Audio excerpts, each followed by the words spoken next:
Hello everyone, আসসালামু আলাইকুম। This is me Nila channel and welcome to my another new blog. আমি অনেক দিন পর একটা মিনি ব্লগ নিয়ে চলে আসলাম। কিছু কাজের কারণে, বিজি থাকার কারণে আমি কোনো ব্লগ দিতে পারিনি। ইনশাআল্লাহ নেক্সট থেকে রেগুলার ব্লগ দিব। এগুলো আমি খাবো। আজকে আমি বাসায় এসেছি, এগুলো আম্মু আমার জন্য রাখছে। না না, আম্মু আর আমার ছোট আন্টি, আমার বড় বোন, ওরা সবাই মিলে আমার জন্য কষ্ট করতেছে। Thank you.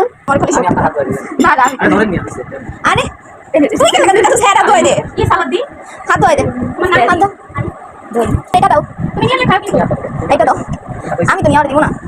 হচ্ছে আমার বড় বোন, আমি এখানে বেড়াতে এসেছি, ও আমাকে খাবার দিতেছে। হ্যাঁ হ্যাঁ দাও। আমার মেহমান মনে হইতেছে, আমি আমারটা নিয়ে খাই।